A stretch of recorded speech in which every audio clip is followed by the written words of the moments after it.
Good morning or good whatever time it is to anyone who watches this. Hello, everyone. It's MA. I am back with another tarot activity. And also, I'm going to have a bit of a channel ramble. That seems to be the time of year where this happens. So, we're going to do both of those things. I'm thinking of, and I might have, taking the low buy, no buy tag off of this or off of the video titles.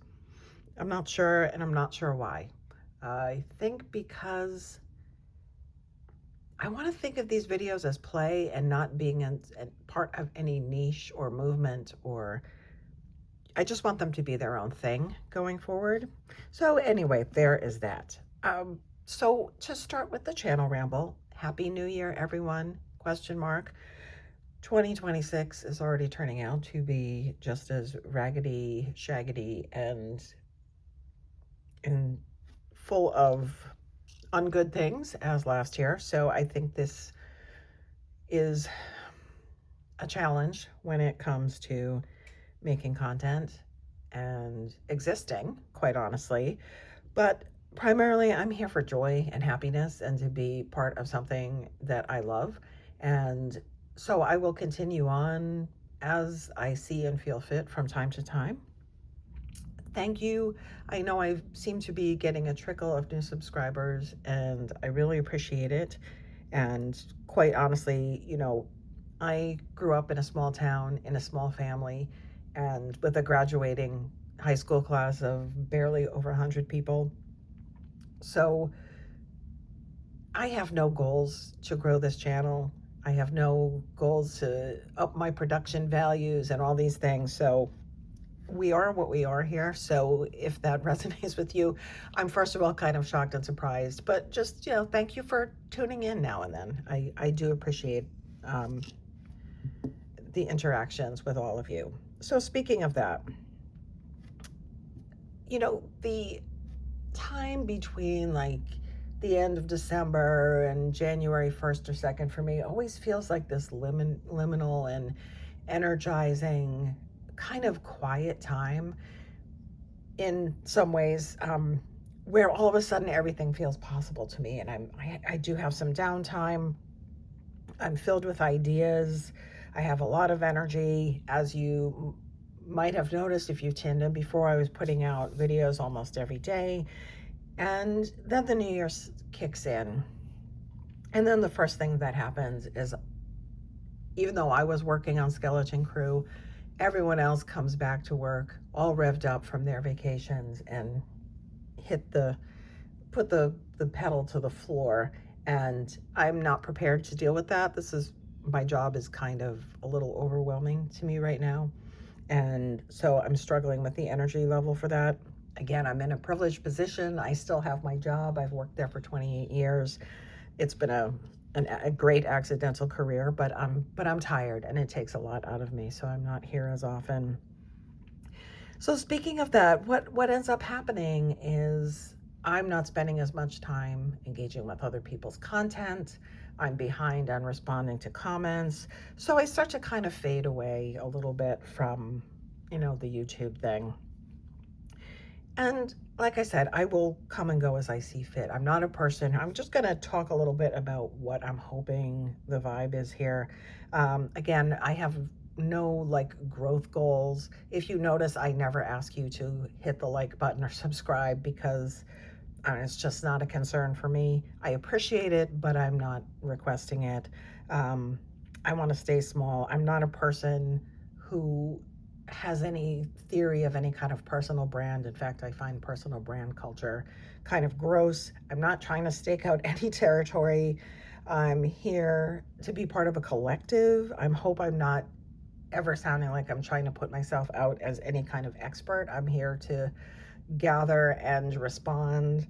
And that's kind of it. I think what really I start to feel a little guilty about is how, when my time constraints kick in, I'm not engaged with other people's stuff as much. So my goals are just honesty and transparency, to be here for the joy. I mean, we need joy. Let's bring all the joy. And if anything, to improve my speaking. I do a lot of thinking and writing and not a lot of like talking and expressing my thoughts verbally.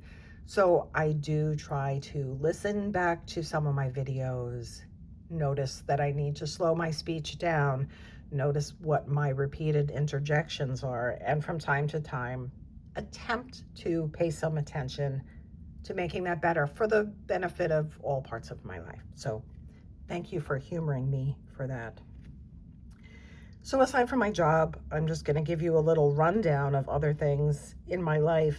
To be honest, one of the things that's also taking a lot of time, and this is something I keep a little bit quiet, but I'm just going to put it out there because it's a very important part of me, and also a reason why this tarot part and the YouTube thing is a fun zone for me, again, because I don't have those aspirations, because a part of my life where I do a lot of like ambitious things is my writing work. And I know I've mentioned like poetry and that I'm a poet.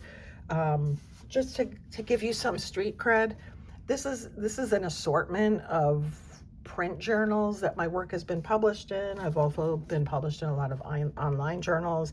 I have a short pamphlet that's out there, and also I am working on a longer book that the manuscript is almost finished, and I'm in the process of submitting that to publishers, and also in the process of constantly sending individual writing pieces out to publishers and getting responses. So that's where my striving goes. So I guess this is my no striving zone in some ways. This is my happy place. This is play for me. And again, thank you. Okay, so today's activity, I'm calling, it's a kind of a two-part thing: seed collection and reverse oracle. So as far as the seed collection, I am thinking that over the next, and it may take me months, I'm assembling the components to create an oracle deck. But let me be very clear. I'm going to give myself a very small goal, like a 13 card deck for my use only. No printing, like a total analog one-off thing, just for the fun of it and for the experience of it. And I may let folks in on the step-by-step of that if you want to play along. I think it would be really fun. So the seed collecting.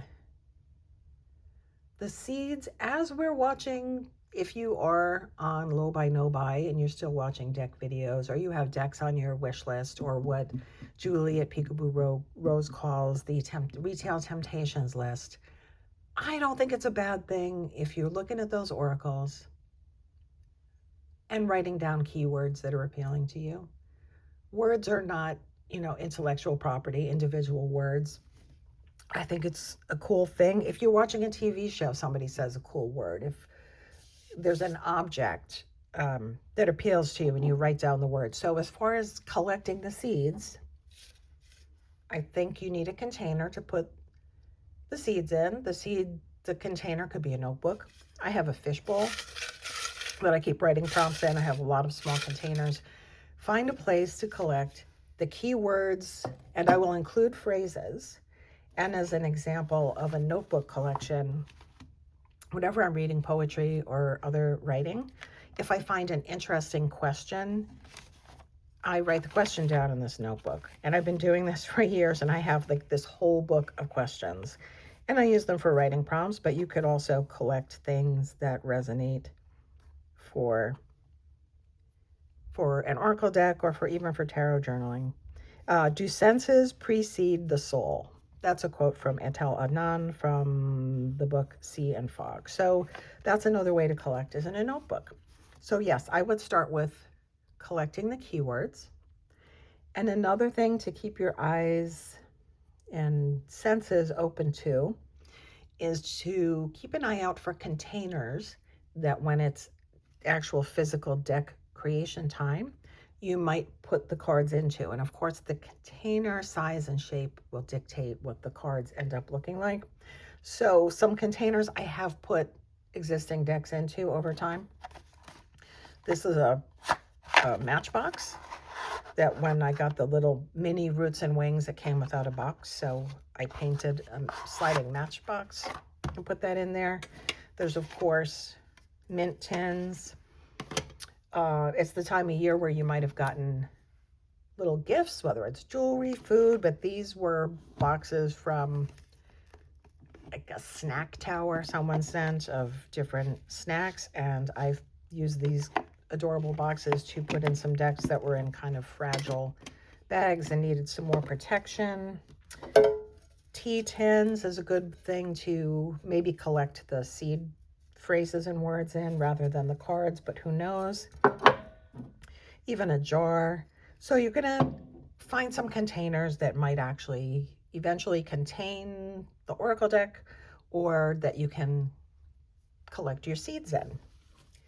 So before you make the deck, when I talk about reverse oracle, another thing that we can do is to stick your hand in the bowl and pick a word and then carry it with you through the day. This kind of goes back to the scavenger hunt prompt, is to pick a word and carry it with you for the day and then find it. And you can even hold the word up and take a photo with your phone. So that's acting as the title. And now you have a oracle card on your phone that you created yourself. So that's it. That's our activity for today, or probably for the next week or two before I show up again. And that's it. I will probably link some videos in the description. I know Mary Grace Farren did a kind of long form video. Maybe it's going on 2 weeks at this point, about her experience over time with deck collection and culling and collection and relationship with the decks. There's a lot of great stuff out there. I'll stick some in the video description in case you missed any of them, which you probably didn't. So thank you. Have a great day, week, month, or however much time elapses before I see you again. Stay safe out there.